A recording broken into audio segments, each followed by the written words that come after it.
What's happening, everybody? It's Dave Bowen with Team Change the World, and today I've got some really personal things to talk to you about today. And these things are kind of hard to to talk about. It's not things that I really ever thought that I would be sharing publicly, especially over the internet.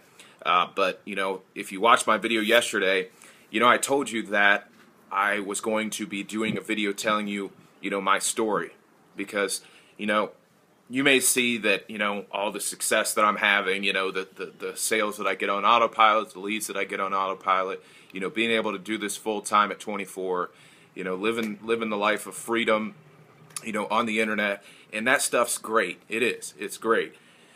But it hasn't always been that way. It has not always been that way, not even close to, to what I have today.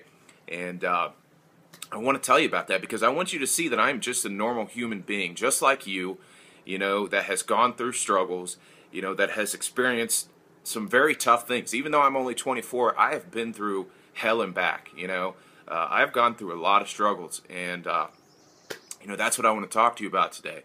But if you have not watched my video that I did yesterday, there's going to be a link below, and I want you to watch that, okay? I want you to watch that because, like I said in that video, it's not about the money to me, guys. Yeah, the money's great. We got to have money to survive. We got to have money to live.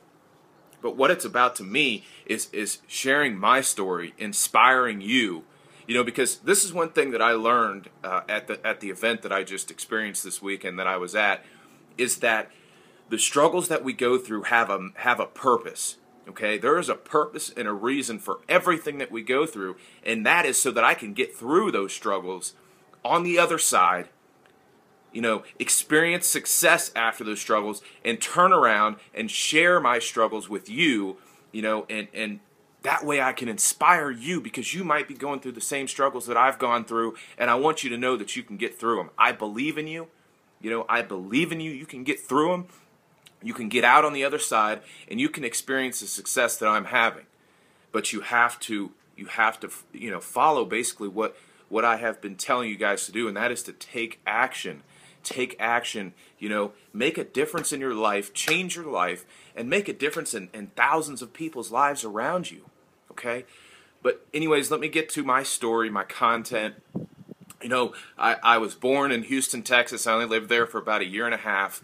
My mom's originally from outside of Columbus, Ohio, a town called Plain City. But I grew up in Marysville, Ohio, which is just about 10 minutes, north or so of Plain City. That's where I grew up. I went to a private school for 9 years of my life, private Lutheran school, and I learned a lot of good things. That's where I get a lot of my values today. It's from that private school that I went to, but I was sheltered. I was sheltered in that school. The biggest class that I had growing up was like 25 kids. And I went to Marysville High School my freshman year, and I went from a class of 25 to a class of 325. So it was kind of a culture shock for me, and I'm sure you can understand that. And I never really felt like I fit in growing up. I just never felt like I fit in. And so my freshman year in high school, my dad is a drinker. He doesn't drink during the day or things like that, but he drinks quite a bit, and so he had a lot of liquor in his cabinet. So me and my buddy, a good friend of mine at the time, were like, let's get together on a Friday night and drink. And this is really my first time really ever drinking. I'd had a sip of beer before, but I didn't like it. I didn't feel anything from it. So I went to my dad's liquor cabinet and took like 10 different bottles, like Jack Daniels, Crown Royal, Bacardi rum, poured it all into one empty water bottle, took it over to my buddy's house, and, proceeded to get drunk. And I remember, just like it was yesterday, the feeling that I got. And that feeling was that I wanted to do this as often as humanly possible because I finally felt like I fit in. I finally felt like I fit in. I finally felt confident, like I could do anything. Well, speed up the story here. Same old thing. I continued drinking. I smoked weed for the first time in my freshman year. I did pills for the first time my freshman year, and I just proceeded to progress. Started drinking more, started doing more drugs, things like that. And this is one thing that is really tough for me to share right here. But again, I want to show you that I'm a real human being. I'm not holding anything back. When I was 16, okay, like I told you, my dad was a big drinker. He always had Bacardi rum in his cabinet. And one day, my parents were both at work. I had just gotten home from school. I worked at this Frisch's, and I went and got a big cup and poured straight Bacardi in there and took a bath, believe it or not. And I proceeded to sit there and chug it all. And I was completely gone. Okay, I was completely gone. And my buddy called me up and he said, "Hey, come over before I go to work." So I did. I did. I drove over there. I was actually off that day. I followed him into work for some stupid reason. And yeah, I left there. Guys, this is tough to share, but I'm going to do it because I want you to see what I've gone through. And I left there and started to pull out of the parking lot, and I blacked out. I just completely blacked out. And I woke up, and my car is in the side of the building. In the side of the building of Frisch's. Okay, with an airbag in my face. My car was completely totaled. And I had no idea what happened. I completely blacked out. Yeah, that was tough, guys. That was absolutely tough. I had to live with that through high school. People calling me the guy that made a drive-through through Frisch's and things like that. Thank God no one got hurt. No one got hurt at all. And thank God for that. God was watching over me. And he was basically trying to tell me to stop, but I didn't. I kept going. And kind of make this story shorter, I continued doing crazy things like that. And I got into pain pills, to opiates, and just got really, really bad, guys. Really bad. I had to have them every single day. If I didn't, I was throwing up. It was horrible, guys. It was horrible. So basically, same story. Kept doing, bad things. I've never been to jail, luckily.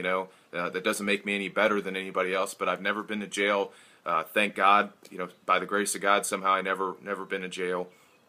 And so, anyways, back in 2008, I decided that I had had enough. I decided that I had had enough, and I went into rehab. And I stayed sober for a while. I stayed sober for about 5-6 months, something like that. But I didn't change people, places, and things. I was still hanging out with some of the same people that I used to, to use with. And long story short, I ended up relapsing. And let me tell you what, it got 10 times worse than it ever was, guys. 10 times worse than it ever was. And I got into this little white substance, that makes you stay up all night. You probably know what it is. And man, that was when I hit my absolute worst. And of course, I'm drinking this whole time. I mean, I always had alcohol around, and basically I sold 2 cars for drugs. Okay, I sold 2 cars for drugs. I blew every single penny on drugs and alcohol. I pushed my family away. I got an eviction from my apartment. I couldn't hold a job. I had no job. I had absolutely nothing, guys. Nothing. I had completely ruined my life. Completely. And you've probably heard me tell this story before, but, one day I had nothing. Like I said, I got an eviction from my apartment. Luckily, my buddy let me stay at his place. And, at this time, of course, I was doing the little white substance, but there was a couple other things, that I was doing along with it, that I was addicted to. And I had no money, no nothing, so I laid on his floor because he had a little 1-bedroom apartment. I laid on his floor for like 5 or 7 days, withdrawing from everything, and it was absolutely one of the worst things I've ever been through, guys. It really tested the soundness of my mind, And that's where I discovered, I like to say I discovered my entrepreneurial mindset, because I knew if I could get through that I can get through anything. I can get through anything. And back in 2012, so a lot of time in between there, but same old things happen. In January 10th of 2012, I decided again that I had had enough. I was white knuckling it for a couple years, white knuckling it, and I decided that I had enough. And I met some people, and I've been sober since. I've been completely sober since. But back in 2011, like I said, I was white knuckling it for a while. But back in 2011, after I went from having absolutely nothing to my name, in 2011 I got a job at this car dealership, and in the middle of 2011, like April or May or something like that, I forget when it was, March, I forget. And I went on to make $40,000 that year. I was on track to actually make like 80, but I made like $40,000 or $50,000 that year, and I was on track to make 80 if I had worked the whole year. So I went from nothing to that, guys. And then the next year I was on track to make over 6 figures, guys. So, you can do it. I mean, you can do anything you put your mind to, guys, and that's what I did. And, long story short, I was sick and tired of the car business. I was at this, like I said, at this job where I was on track to make 6 figures. My dad had an opportunity to open up a car dealership in West Virginia, so I decided to take the leap, because my entrepreneurial mindset, thought, hey, this is the long term. This is a chance to open something up from the ground floor. So I went with them. It didn't work out. I talked about this yesterday in my video, and so I came back home and just didn't know what I wanted to do. But I knew God. At that point, about 7 months ago, at that point, I got on my knees and I prayed to God, and I said, God, whatever it is you want me to do, I want to serve people. I want to help people. And whatever it is you want me to do, I will do it. And wouldn't you know it, about 2 months later, against my will, I went and got a job at this other car dealership, and I met this guy, and this guy introduced me to network marketing. And I joined this network marketing company. I struggled. Long story short, I hopped online and I stumbled across the Empower Network, And after this event, I know that this is what God wants me to do, because He wants me to inspire others like you by telling that story that I just told you of the hell and the struggles that I have gone through and how I have broken through them. And, broken through them, guys. I mean, you can do the same thing. All you have to do is believe in yourself, take action, and that's it. Believe in yourself and take action, guys. You can do it. You can do it. I want you, like I said yesterday, to help me in my movement, which is to make a difference in the world. I remember, I think it was about a year or so ago, I had this idea. I've always had these ideas, to start my own things and stuff like that. And I had this idea, basically about having a virtual car dealership, I guess, And I told my mom, I said, Mom, I think this can really change the world. And that's what I want to do. I want to change the world. And I remember telling her that over a year ago, before I ever knew about any of this that I'm involved with now. And this is my opportunity to change the world, and I need help. I can't do it by myself. I need help, guys. So help me make a difference in the world. I want to help you. I want to help you to make a full-time income, be able to sit here at 11:30 or whatever it is, in the morning, and just make videos and inspire others. It's magical, guys. It's absolutely magical.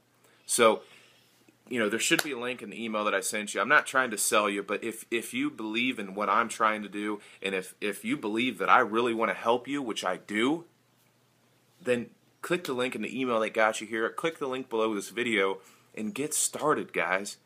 Get started. Just take that first step.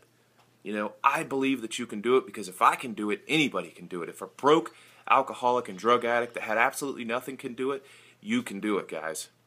I believe in you. I love you. And I will talk to you later.